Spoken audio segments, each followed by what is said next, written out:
Welcome to episode 66 of the Energy Balance Podcast, where we teach you how to live without constant hunger and cravings, fatigue, brain fog, poor sleep, and all sorts of other low energy symptoms by maximizing your cellular energy. I'm Jay Feldman. I'm a health coach and independent health researcher. And joining me again today is my good friend, Mike Fave. Mike and I have been studying health and nutrition together for a long time now, and Mike also draws on his experiences from working within the healthcare industry. Today's episode is part 4 of our series discussing non-alcoholic fatty liver disease, and in today's episode we'll be focusing on the role of cortisol and the harmful effects of fasting and fatty liver. And throughout this series, we've been explaining the general mechanisms and physiology that underlie non-alcoholic fatty liver disease. And we've been spending a lot of time on this because this is a situation and underlying physiology that directly applies to virtually every other chronic health issue. So because it's so applicable, we've been wanting to spend some extra time discussing it. And we have been trying to simplify some of the physiology by using some graphics. So if you do want to see those, then you'll want to watch these episodes on YouTube, but we'll also make sure to explain them verbally as well. And this is a slightly different style of podcast where we are focusing a little bit more in depth on the physiology. So for one, if you do enjoy this or if you don't enjoy this, let me know in the comments, what your preferences are. And also if you're more interested in understanding just a more basic view of the bioenergetic approach to health, then I'd highly recommend you go back and listen through episodes 1 through 7 of the podcast, or take a listen to virtually any other episode throughout the Energy Balance Podcast. And then toward the end of this series, we will take some time to discuss what all of this means in terms of diet and lifestyle and supplements for reversing this state. And in today's episode in particular, we'll be discussing where the liver fat comes from in non-alcoholic fatty liver disease, which is probably not what you would expect. We'll be talking about how stress hormones drive non-alcoholic fatty liver disease, how fasting can contribute to non-alcoholic fatty liver disease, and how fatty liver is a logical adaptive response to stress. To check out the show notes for today's episode, you can head over to jayfeldmanwellness.com/podcast, where you can take a look at the studies and articles and anything else that we reference throughout today's episode. And if you are dealing with any of the symptoms or conditions we've been discussing throughout the series, maybe that's fatty liver specifically, or insulin resistance, or other related conditions like diabetes or heart disease, maybe it's other chronic health issues like autoimmune conditions, or maybe it's various chronic low energy symptoms like chronic cravings and hunger, low energy or fatigue, joint pain, weight gain, digestive symptoms like bloating or constipation, or other sorts of intestinal inflammation.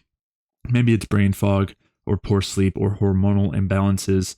But regardless of what those symptoms are or what the condition is, all of these symptoms and conditions are really caused by a lack of energy. And so if you want to resolve these symptoms and conditions, you'll really want to focus on maximizing your cellular energy. To learn how to do exactly that, head over to jayfeldmanwellness.com/energy, where you can sign up for a free Energy Balance mini course, where I'll explain how these different symptoms and conditions are really caused by a lack of energy. And I'll also explain the main things that you can do from a diet and lifestyle perspective to maximize your cellular energy and resolve these symptoms and conditions. So to sign up for that free Energy Balance mini course, head over to jayfeldmanwellness.com/energy. And with that, let's get started. We've been talking about how this is all that energy deficit. You were just been talking about that as well. And we've been talking about how it's so easy to just focus on all those other things, but we have to start there and then use that to elucidate the rest. And a huge piece of that, another huge piece of evidence here, is that you see these excess stress hormones in this condition and all of the effects of it. And again, this is just more evidence, more evidence or further suggestion that this is what's actually going on in this state. Yeah, the stress hormone stuff. Yeah. So just to clarify first, and we've talked about this previously, it's important to note that stress hormones are produced in direct response to an energy deficit. You tend to see it with low blood sugar because low blood sugar is a lack of fuel, and that will cause an energy deficit. But you'll also see it in high blood sugar and something like diabetes. You'll still see those elevated stress hormones because they aren't producing the energy very well. So the stress hormones, and this includes glucagon, adrenaline, cortisol, In particular, those ones, growth hormone is another one that can be thrown in there depending on the context. Those are going to be released in direct response to a lack of energy, and they do so to mobilize a backup energy system to release backup fuel like fat from the fat tissues and glucose from the liver to restore the ability to produce energy, which is normally caused in a non-pathologic case just by lack of fuel. For example, if you're exercising, you're running, and your body's starting to run low on fuel and that it had immediately available, it starts to activate these stress hormones so that way it has enough fuel to keep running. And so you see a derangement of the situation in non-alcoholic fatty liver disease. Yeah. And basically what you see in these patients, and it's just high amounts of glucocorticoids, particularly cortisol. And the amounts and how they are affected depend on the stage of the disease. So in the initial stage of the disease, non-alcoholic fatty liver disease, where you're just developing fat in the liver, it's like a chronically high or subchronically, it's chronically but sub-level high cortisol compared to a normal person. So it's not like super high, ridiculously out of range, but it is generally higher than the normal person. Yeah, subclinically. I think you said subchronically. Yeah. Yeah. And then you also have an elevated ACTH, but then the liver is going to upregulate the conversion or the deactivation of that cortisol into cortisone and other metabolites to basically export out of the body. But you have this state where you have this higher amounts of stress hormones, and it makes sense because you also have the higher amounts of free fatty acids and whatnot, and the higher amounts of gluconeogenesis, the liver producing glucose, and that those all happen under the action of cortisol. It mobilizes these functions. So it's indicative that there's a stress state going on in this pathology, and it's subclinical and it goes on for an extended period of time. And what's also you can see is with glucocorticoid drugs, you literally can induce fatty liver pretty directly and pretty easily. Fatty liver, obesity, diabetes, like it causes all of these states. So, it's just interesting to see that like you give somebody cortisol and they literally develop metabolic syndrome. And then in most of the metabolic syndrome states, you have like high levels of you have subclinical hypercortisolism or hyperadrenal function. So it's driving those states. That's literally what's going on. There may be something else triggering the stress hormones underneath, like the cellular energy deficit. In some state, it could be endotoxin, right? You could have high amount of endotoxin coming from the gut. That could be impairing the liver's energetic production. And that could also be raising cortisol. So it kind of all will come together and like chronically become a pathology. And that's the chronic disease state. And the thing is that comes down to lifestyle adjustments. What causes the chronic endotoxemia from the gut is largely lifestyle factors. It's poor diet, excess stress, poor sleep.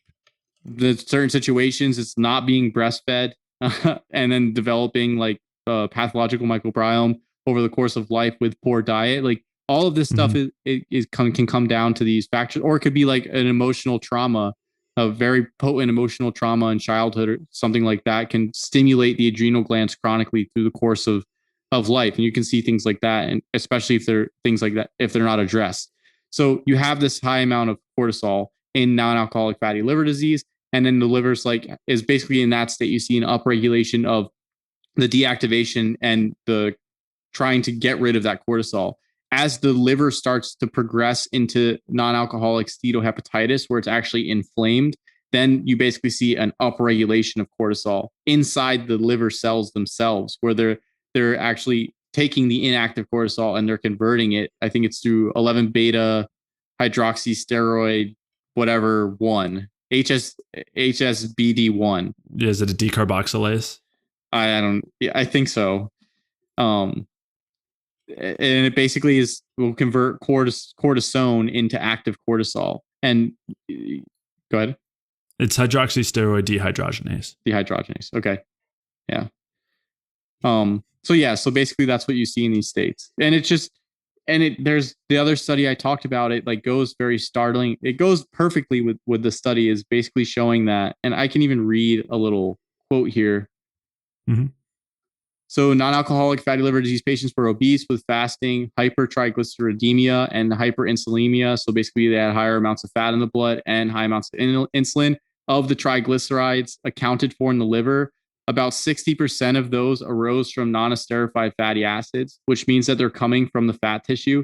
26% came from de novo lipogenesis, which means that the liver was producing them, and only about 15% of them came from the diet, which is interesting, right? A lot of people think, oh, it's coming from the diet, and the diet can actually make it worse. But in these states, when you see a high cortisol and you see high fatty acids in the blood, and then you see high blood sugar as well, those are the functions of the cortisol. You're seeing that effect play out, and this is in human patients. It's not in rats. So yeah, you're literally seeing the stress hormones in your face right there, directly there. And then it's the same process that I talked about before. The liver is like having energetic deficit and then getting flooded with energetic substrate. yeah, and so to clarify a little further, just in case people weren't aware, so it was the 60% from non-esterified fatty acids; those are coming from body fat. 25% from de novo lipogenesis, that's coming from carbohydrate from the diet, and then 15% was from fat in the diet. So, as you were saying, the vast majority is coming from your own body fat stores, and we were talking about how the stress hormones are the mediators there. Those are the ones that are causing the release of body fat. So, that's huge. And another piece here that I want to mention. So, you mentioned how everyone thinks that you're just, whether it's fructose, you're eating too much fructose, or you're eating too much fat. Those are where the fat's coming from in your liver, but it's not. It's coming from your own fat stores. And then the same thing is mirrored in the lipoproteins. So people are saying that this diet is going to increase LDL because of high fructose, or it's going to increase LDL because of high saturated fat. Most of the fat in your lipoproteins is from your stored body fat. So in reality, what you want to be focusing on is the things that cause the release of stored body fat, which are stress hormones, which are released in response to an energy deficit. So again, it's just shifting that focus away from this idea that fructose is causing it or that saturated fat is causing it, and instead toward the problem at hand, which is the energy deficit.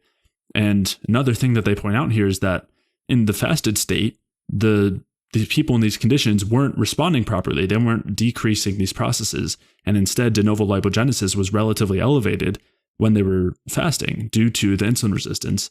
And the de novo lipogenesis doesn't necessarily have to be coming from the sugars in their diet, although that's what the assumption was in the graphic that they posted in the article. As we talked about in the other non-alcoholic fatty liver disease studies, the de novo lipogenesis can literally be coming from the energetic dysfunction of the cells and them trying to just take the metabolic intermediators and push them out into glucose. Yeah. So it doesn't, like, most of the fat in the liver may not actually be coming from the diet in these states, even from the de novo lipogenesis perspective.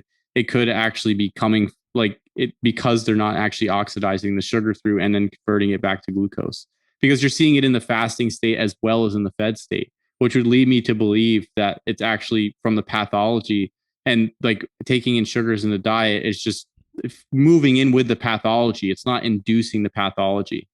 I see. So what you're saying is that the de novo lipogenesis could be the de novo lipogenesis could be from the gluconeogenesis, basically that you're in the stress state. Not only you're producing a lot of free fatty acids, you're also releasing a lot of glucose through gluconeogenesis, which is through that stress pathway, and that's getting recirculated back to the liver and then being converted to fat. Which is, so I thank you for mentioning that, because yeah, you would. I guess it's assumed that the 25% from de novo lipogenesis is from carbs from the diet. But and in a roundabout way, it could be, but it's more that those things are being converted to glucose through stress, released, and then re-esterified or reconverted, I should say, to fat and being stored in the liver. And that's how it can happen in that fasted state, because you're and you see this in diabetes where you have extremely high fasting glucose, fasting glucose, and that's because of these high stress hormones, even when you haven't had any carbohydrates at all. Yeah. You see that in the morning cortisol. I think it's the dawn phenomenon, where people wake up and they're like, what did I eat last night? My blood sugar was 300. It's like, that's not your food. That's your cortisol. And the thing is what the other thing is. Well, your food can influence it. Well, your food can influence it directly, especially if it raises your blood sugar fast and crashes it and you have poor blood sugar control. you can then you're going to raise cortisol, and then you can see high numbers, and even high numbers would be like even 150 in the morning. Like that's very high. So, or it's very high for a normal person. But even if the carbs were being converted into de novo lipogenesis from the diet, I would say, like, as we discussed, like for normal humans, de novo lipogenesis isn't that large of a portion for fat. So it's still a product of the actual derangement going on in the liver here. And like you can even see what we're talking about when they talk about that the patients had hypertriglyceridemia and hyperinsulinemia. So they had high fats and high insulin in the blood simultaneously. Mm-hmm. And probably high blood sugar too. Yeah. And so I had mentioned earlier that there was this other study talking about the fasting state, or talking about fasting also causing this. And so they're talking about the stress hormones. And so they say glucocorticoids have been implicated in the pathogenesis of non-alcoholic fatty liver disease across all stages. They have a diverse array of metabolic functions that have the potential to drive non-alcoholic fatty liver disease, acting on both liver and adipose tissue. In the fasting state, they're able to mobilize lipid, increasing fatty acid delivery, and in the fed state can promote lipid accumulation. So again, just that this elevated stress hormones is one layer above the root, which is the energy deficit, but is that mediator that's causing the release of free fatty acids in the fasting state, which is causing the storage of fat and accumulation of fat. And then they also talk about in the fed state how it can promote lipid accumulation. And I don't like the way that they're putting that, because as they talked about in that other study, the body isn't properly responding to the nutritional state. It's not really changing whether you're fed or fasted. In both cases, you're releasing fat and you're storing fat at the same time.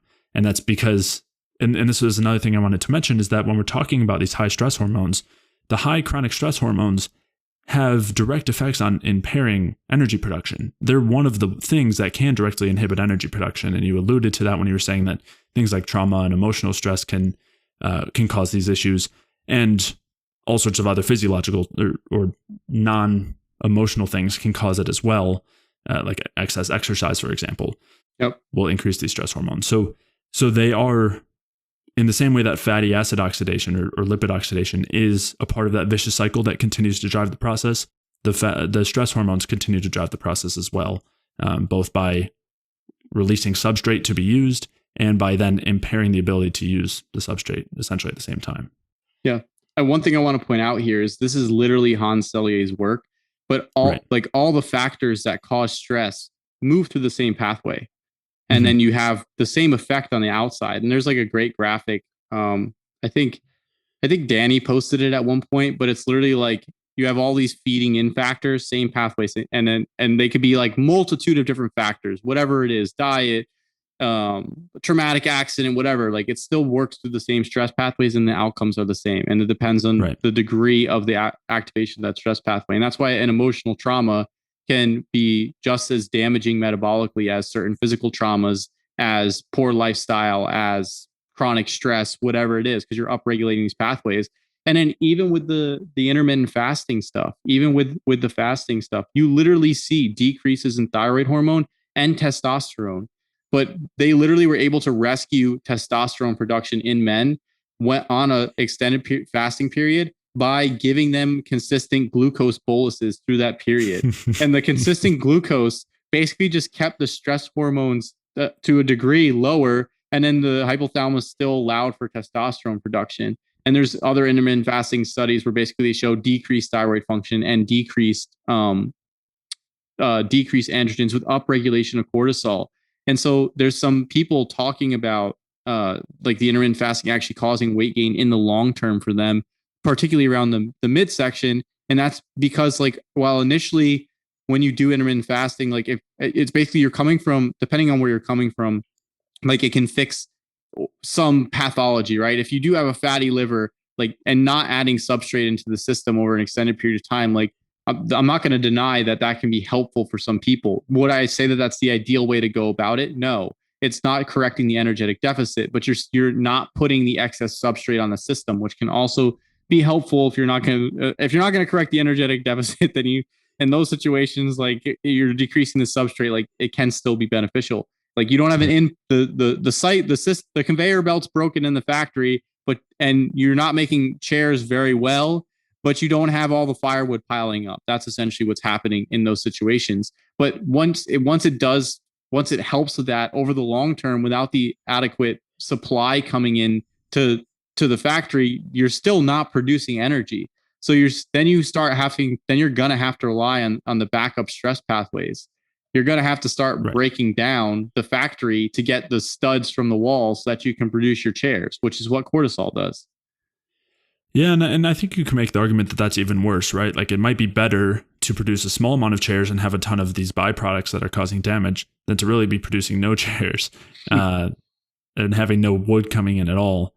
It's definitely going to present differently, but I think the biggest factor is more that when you're doing something like fasting or caloric restriction, you're restricting the harmful things. You're removing a lot of the things that drive that break the conveyor belt in the first place, or prevent you from making chairs in the first place, or prevent energy production in the first place. So I really think that if that wasn't happening, it really might not be any better at all. It might be worse. But you can't really separate those things. So yeah. So I think that's worth mentioning. The other thing I was thinking, as far as how glucose helps to prevent the harmful effects of fasting. Mm-hmm. The next biohack is just going to be fasting with an IV drip of glucose. And then if you can't afford the IV drip, you could just have, a little bit of fruit throughout your fast. And it's like, well, at that point, you're just not fasting at all. You're doing the exact opposite of fasting. And they know, this is already acknowledged, that the lack of carbohydrates is what mediates those stress effects of fasting that they're saying are potentially good and all that. And glucose as a carbohydrate, as the main carbohydrate, is going to directly oppose that. So it's another way of just fasting, of just saying, if you fast but actually don't fast, then you don't have the harmful effects of fasting. Yeah. I think Ray even talked about that in a podcast where he said, like, if you, like, somebody was asking about fasting, he's like, well, if you have like juice and fruit throughout the fast, you can mitigate the harmful effects of the stress and like not basically dissolve your lean tissues, but you'll still be able to lose some of the fatty tissue. And I think this is where like the idea of, and again, I'm not necessarily advocating that. I'm just talking about, like, that was the point, but that's where you see like the protein sparing fast now, right? Where it's like to eliminate some of the amino acids but you also, like, you're going to have your carbs and your fats. I don't think that's necessarily their point behind it. But if you're going to do any type of fast and you want to, it would be like, you need to fast from crap food and then replace it with good food. That's kind of like how it would go. And then as far as the anti-aging stuff for the protein modified or protein sparing fast, like, whatever. I mean, I can't even imagine, like, even in the low carb sphere, like, oh yeah, Saturdays are going to be and I remember we talked about this. Saturdays are, when we were doing our low carb intermittent fasting, whatever, it's like Saturdays is going to be our protein modified fast. But it's kind of like there's no, like, you can't do it on low carb, because if you're low carb and you don't have protein, I mean, all you have is fat. So what are you going to eat? Butter all day long? Yeah, I know that was Dave Asprey's. Yeah, that was exactly. I remember coming from Dave Asprey, the protein modified fast. The only thing I want to add before you go is that the true solution to all of this is that we need to do cold thermogenesis during our intermittent fast while we're exercising. I think that is like the pinnacle of solving metabolic issues. And I only bring that up because I've seen people discuss that, and this is absolutely absurd. Yeah, it is. But in reality, maybe here's what we can do instead. We've got the glucose drip while we're fasting, the IV glucose drip to prevent any of those stress effects. And we don't want any protein wasting, but we also don't want the harmful effects of the anti-metabolic amino acids that impair lifespan, methionine, cysteine, tryptophan. So instead, we can only have the anti-inflammatory ones, the glycine and proline and everything. And then, you actually find that when you have those in balance with methionine and cysteine, it's just as good. So I guess you could have just an equal amount of those, a good balanced ratio of those, and just take them in capsules or something. And the saturated fats, we all know those are fine. That's what you're running on anyway if you're in a normal fast. So you could just add some saturated fats to it, and now you've prevented all of the harmful effects of the intermittent fasting. And so you could do it that way with all of like the technology, or you could just eat, fruit, good quality saturated fats, meat that has the collagen and gelatin built into it. And that can be your fast all day, every day, and you're good to go, So wait, you could just eat a normal diet? I mean, a normal bioenergetic diet. Yeah, exactly. Yeah. I mean, that is the purpose of a lot of our recommendations. for as far as the amino acid sparing stuff, like for me, like I don't think it's worthwhile strategy to pursue long term, just because it's like I'm just going to eat real food. I'm not going to like try and micromanage amino acid ratios, in the sense of like, like I'm going to try and keep my tryptophan and methionine really, really low and only eat like all this gelatin and then like have my glycine and taurine and yada, yada really high. It's like, I'm just going to eat steaks and seafood and the food that I tolerate and then have some collagen or something with it, or eat like certain cuts of meat that have collagen and just kind of leave it at that. Which I think is perfect. I mean, again, you don't need to, they've found that you don't need to fully restrict methionine and cysteine as long as it's balanced out by the anti-inflammatory amino acids. Yeah, exactly. So there's no need to fully avoid them in my view. So it's important to recognize how these stress hormones, how the glucocorticoids overlie the underlying energy problem. And it's in the same way that when we're looking at the metabolic mechanisms that go on when you have inhibited mitochondrial respiration, when it's impaired by all these different factors, it's really valuable to see how all of these different enzymes work together, and you have all of these signals that cascade to signal to the cell what's going on, and then to the tissue what's going on, in order to help to shift towards something like fat storage and fatty liver. And we'll talk about why we actually want that, but we know that it's kind of this backup mechanism. And so the stress hormones do the same thing. They have all these different cascading features and affect all these different enzymes, and also then have feedback loops on respiration itself as well. And these are all things that are really helpful to contextualize too. So let's talk about that a little bit, just the influence and the different pathways that are affected by the elevated stress hormones. Okay, so the primary elevated stress hormone that we're going to discuss, and I think that's really important, and we just touched on it with intermittent fasting, is cortisol. And cortisol, so just to give a slight overview, you have cortisol, you have adrenocorticotropin hormone, which is released from the pituitary gland, and that signals the adrenal gland to release glucocorticoids like cortisol. There's one step before that, it's CRH, which is from the hypothalamus to the pituitary, but we're not going to talk about that. The main point here is to just look at cortisol coming from the adrenal gland. Then there's other regulations at the cell with cortisol and or glucocorticoids in general, where they can activate or deactivate the glucocorticoid. So in those enzymes are, and we briefly mentioned it, 11 beta hydroxysteroid dehydrogenase 1, which converts the inactive glucocorticoid cortisone into the active cortisol, and then 11 beta hydroxysteroid dehydrogenase 2, which converts the active cortisol into the inactive cortisone. So the cell can regulate these. And then there's one other specific enzyme, that is the 5-alpha reductase enzyme, which is the same enzyme that converts testosterone into dihydrotestosterone.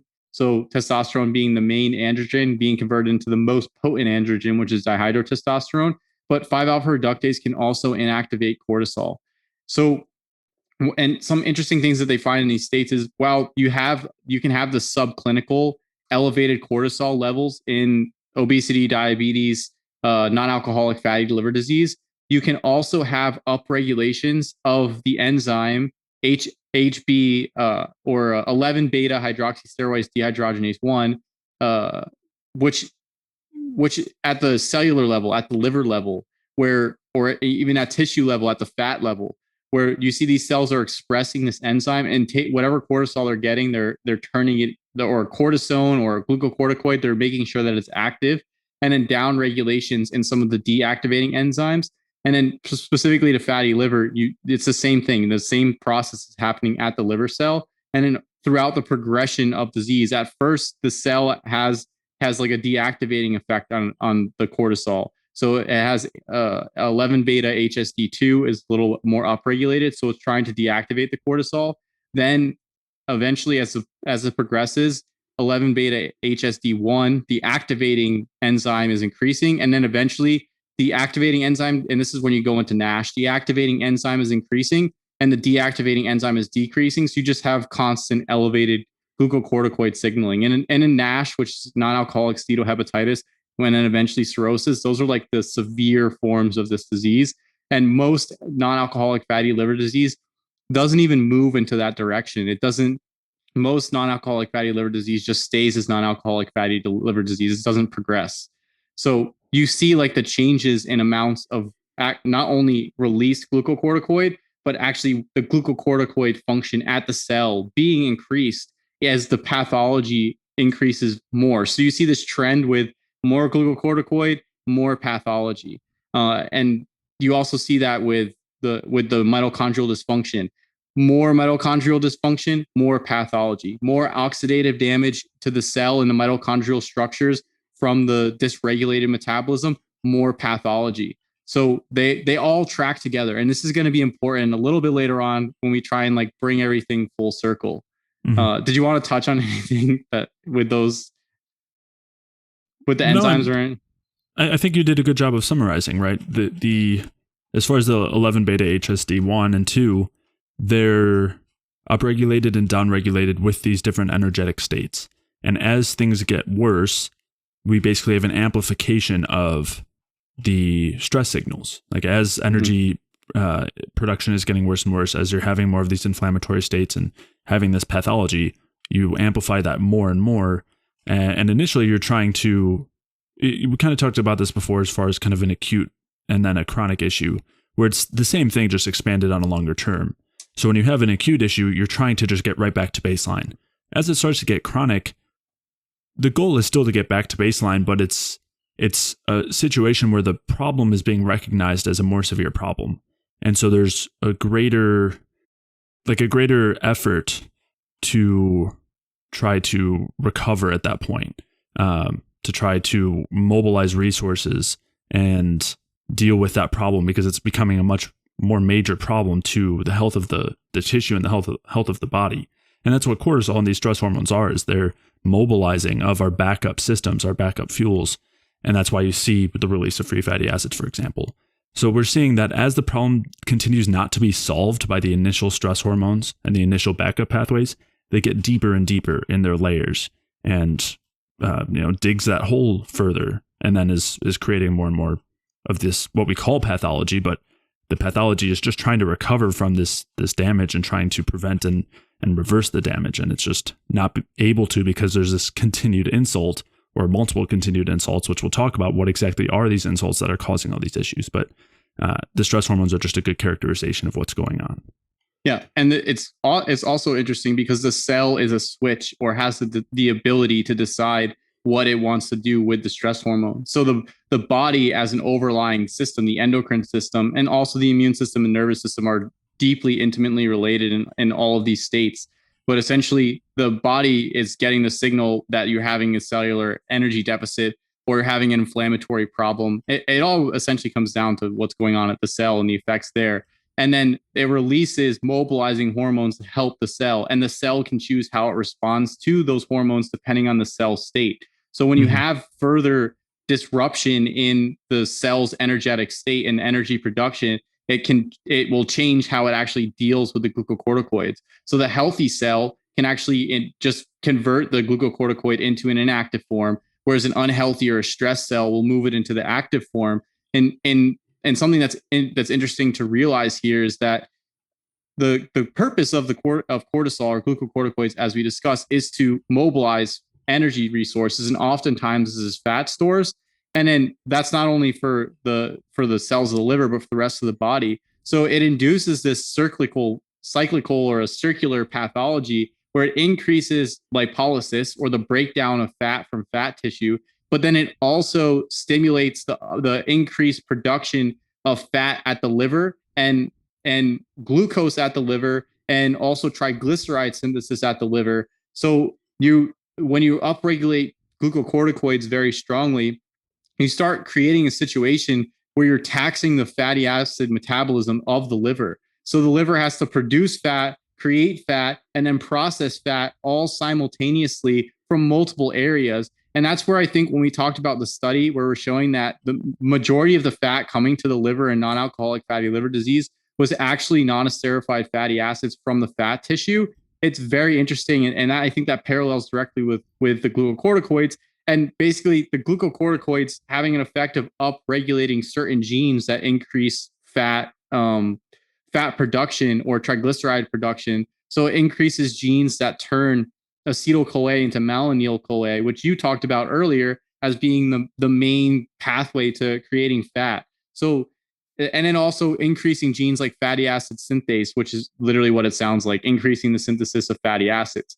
So the glucocorticoids are trying to mobilize energy for these stressed cells, but the liver's already having like the liver has that issue already where it's dealing with too much fat. It's essentially being clogged up with fat metabolism, and then like having too much wood inside the factory and not knowing what to do with it, and then having this signal from the rest of the body to increase bringing wood to the factory because there's a deficit in the amount of chairs or the amount of energy being produced. So it's like it's kind of gets a little bit dysregulated and disorganized. And then the increased oxidation of the fat, as we discussed, increasing ROS, and then, amplifying the effects as well. And then the increased ROS stimulating inflammation at the cell, and then the cell sending out signals with the inflammation for more glucocorticoids. And it starts to, like, the initial solution with the initial adaptive hormones are trying to solve this energetic deficit.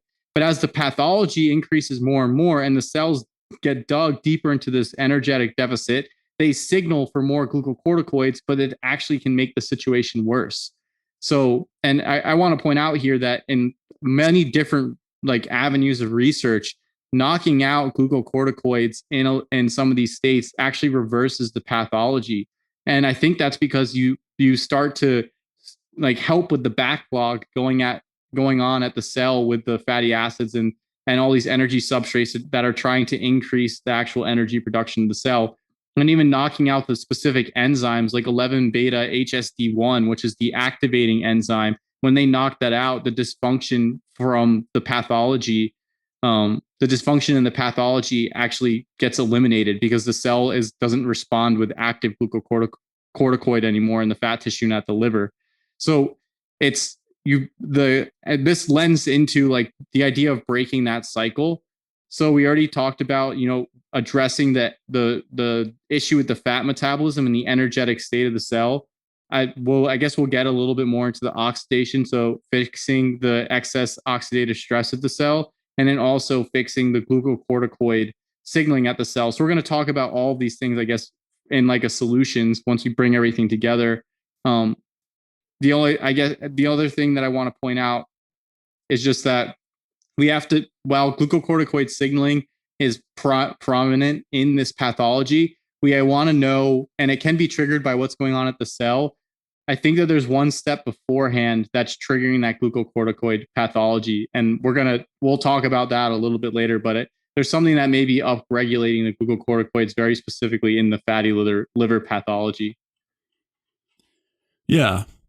Yeah. I mean, yeah. And I think there are a few things there that can be, implicated, and we will get to that. But so I did want to highlight a couple of things. So one, as far as the mobilization of resources and backup fuels, which you had mentioned that, there's the shift toward fat metabolism, and that's true. And it's interesting because you see even a shift, like I think looking at the fuel usage is makes it clear as well. At first you see this reliance more on glucose. Then as that dries up, glycogen stores are low and you have excess stress hormones because the problem's not being solved. You shift more toward fat. And then after that, you shift more toward ketone production as well as the backup to the glucose half of things. Like first you you continually minimize the amount of glucose used and increase the amount of fat used. And then when that glucose, the amount of glucose available drops below a certain threshold, then you see the ketone production. And we saw this earlier looking at those pathological states from mitochondrial respiration inhibition and all of those processes that occur. And ketogenesis is one of those when the pathology gets far enough.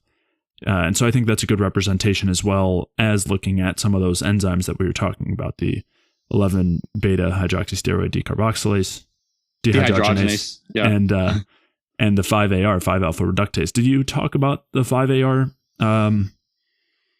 the kind of opposing pattern to the 11 beta hydroxysteroid dehydrogenase? In the sense that a 5-AR will deactivate cortisol. Yeah, and that you see, okay, and that you see increases in that originally and then decreases later on. Yeah, exactly. It's the same thing with the 11 beta hydroxysteroid dehydrogenase 2, the enzyme that inactivates cortisol. Right. The 5-AR and that 11-BHSD2 will be deactivating cortisol. So at first, they can be upregulated NAFLD, and then as the pathology progresses to NASH, which is inflammation, and then cirrhosis, which is the replacing of the damaged cells with fibrotic tissue, those enzymes actually get downregulated, and you just have the glucocorticoid signaling. Right. So, yeah, that's the the reason I think we're bringing that up is just to show that the cell has switches depending on what's going on, and it can actually regulate what's being produced on a mass scale by the rest of the body, and being in the case of glucocorticoids. And this happens for all hormones. This happens for thyroid hormone. It happens for androgens. There's different enzymes involved in those, but you have the mechanism of control at the brain. Then you have the actual glands that's producing the hormone, and then the cells can respond to that hormone however they're going to respond to it. So, and so that's where you see the integration of the nervous system with the endocrine system, and then exactly what's going on at the cell, and the immune system plays into it. And we haven't touched that yet because we're going to cover that in this next section coming up, where all that plays in. Yep, absolutely. And so I think you kind of mentioned this a little bit too, and I just wanted to highlight it as well. One of those more specific enzymes that you see being affected by the high stress hormones, the excess glucocorticoids, excess cortisol, is the acetyl-CoA carboxylase, which is part of that fat production pathway. I know you mentioned that. I just wanted to highlight that. And we see that in every step of the way. Again, this kind of state of chronic glucocorticoids is it tends to shift everything from the initial response, which is, let's get right, like this will just fix everything. Because initially the stress hormones do that. They just upregulate energy production to deal with whatever's there. And then when it starts to happen over time and your body's realizing like, we're not getting out of this so easy, then it starts to depress everything and shift everything towards storing more. Basically, the whole body shifts toward hibernation. You were talking about how this happens on, in our brains, it happens in our livers, it happens in our sex and reproductive hormones and glands, or organs.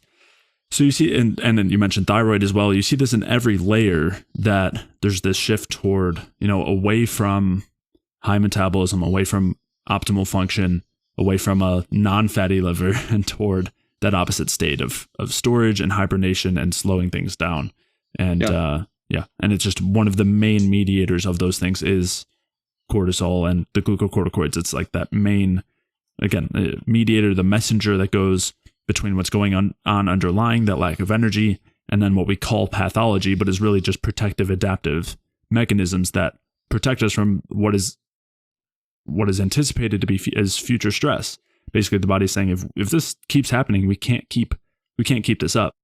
And so we have to prep for that. And fatty liver is one of the ways that it does that. And we'll be talking about that later on as well, in that how this is a protective response that actually protects the cells from cell death, from excessive oxidative stress. It protects the liver itself from excessive damage and oxidative stress from things like endotoxin and PUFA. And so we'll get into all that. But it's just that deeper layer of response. And it's interesting because every piece of the system functions in kind of opposition, where the excess glucocorticoid signaling will then lower the thyroid function, and will lower the androgenic function or the progestogenic function. And so the one system starts to increase and the other system starts to decrease, and they work directly on each other.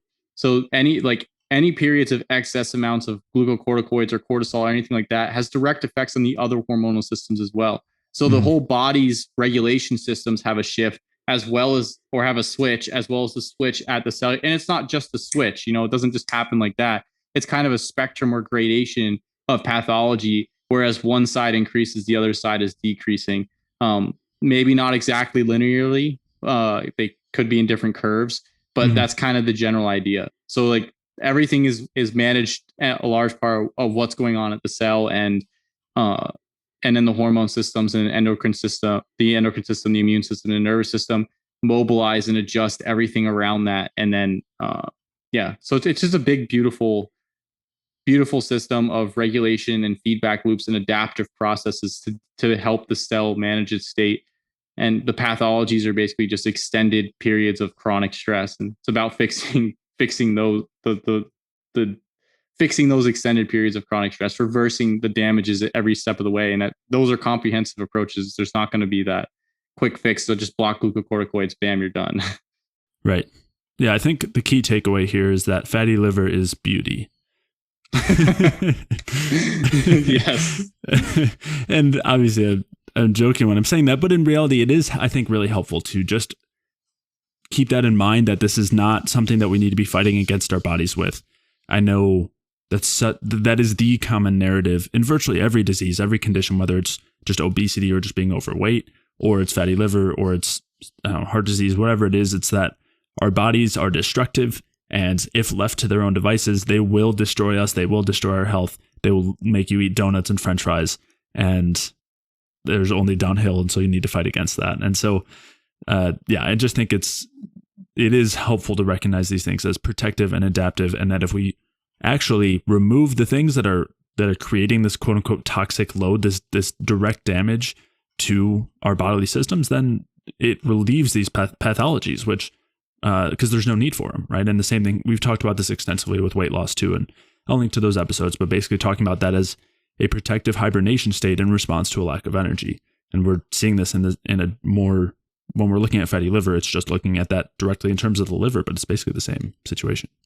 Yeah, I agree. All right, we're going to wrap up that episode there and pick back up in part 5, where we'll be discussing how endotoxin and PUFA, the polyunsaturated fats, inhibit our ability to produce energy, and how this can cause fatty liver. If you did enjoy today's episode, please leave a like or comment if you're watching on YouTube. And if you're listening elsewhere, please leave a 5-star rating on iTunes or a review. All of those things really do a lot to help support the podcast and are very much appreciated. To check out the show notes for today's episode, you can head over to jfeldmanwellness.com/podcast, where I'll link to the studies and articles and anything else that we referenced throughout today's episode. And if you are dealing with any of the symptoms or conditions that we've been discussing throughout the series, maybe that is fatty liver, maybe it's insulin resistance or diabetes or heart disease or other metabolic conditions, or maybe it's other chronic health conditions like autoimmune conditions, for example. Or perhaps you're dealing with various low energy symptoms. Maybe that's chronic cravings and hunger, low energy or fatigue, joint pain, weight gain or digestive symptoms, or brain fog or poor sleep, hormonal imbalances, or really any other low energy symptom or chronic health condition, then head over to jfeldmanwellness.com/energy, where you can sign up for a free energy balance mini course where I'll explain how these different symptoms and conditions are really caused by a lack of energy. And I'll also walk you through the main things that you can do from a diet and lifestyle perspective to maximize your cellular energy and resolve these symptoms and conditions. So to sign up for that free energy balance mini course, head over to jfeldmanwellness.com/energy. And with that, I'll see you in the next episode.